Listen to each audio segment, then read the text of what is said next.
সুখী কে না হতে চায়, কিন্তু যতই সুখী হতে চাওয়া হোক না কেন, দুঃখ, অশান্তি, অবসাদ যেন আমাদের একেবারে আষ্টে পিষ্টে ধরে। আজ এই ভিডিওতে এপিজে আব্দুল কালামের উপদেশ থেকে সুখী হওয়ার 7টি উপায় আপনাদের বলবো। তো চলুন শুরু করা যাক। 1 নম্বর, যার সাথে মনের মিল নেই তার সাথে সম্পর্ক রেখো না, না হলে একটা সময় পর সম্পর্কটাকে বোঝা বলে মনে হবে। এপিজে আব্দুল কালাম বলেন, কখনো একা বসে নিজেকে একটা প্রশ্ন করো, তুমি মরে গেলে কার কি এসে যাবে? যাদের এসে যাবে তাদের খেয়াল রাখো, বাকি সবাইকে ছেড়ে দাও। 2 নম্বর, যেখানে তোমার কদর নেই সেখানে যেও না। নিজের আত্মসম্মান বজায় রাখতে হবে সবার আগে। কালাম বলেন, মানুষের তুমি যত বড়ই উপকার করো না কেন, পরবর্তীতে তোমার সামান্য ভুল হলে সেই উপকারের কথা বিন্দুমাত্র মনে রাখবে না। 3 নম্বর, জীবনে সমস্যা আসলে কখনো ভেঙে পড়ো না।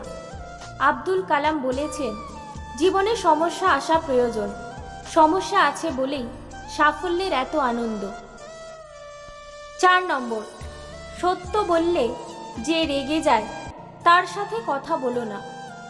5 নম্বর, অপরের কষ্ট দেখে কখনো আনন্দ প্রকাশ করো না। এ প্রসঙ্গে এপিজে আব্দুল কালাম বলেন, জীবন ও সময় পৃথিবীর শ্রেষ্ঠ শিক্ষক। জীবন শেখায় সময়কে ভালোভাবে ব্যবহার করতে, আর সময় শেখায় জীবনের মূল্য দিতে।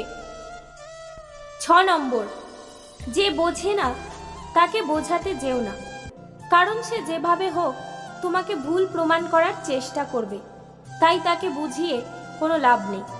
একটা কথা মনে রাখবে, কালাম বলেন, লোকে কি ভাববে তা ভেবে কিছু করো না। মনে রাখবে, জীবনটা তোমার, লোকের না।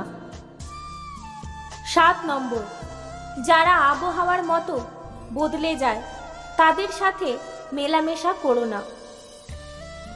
তো এই ছিল আজকের ভিডিওটি ভালো লাগলে লাইক করবেন, কমেন্ট করবেন এবং বন্ধুদের সাথে শেয়ার করবেন।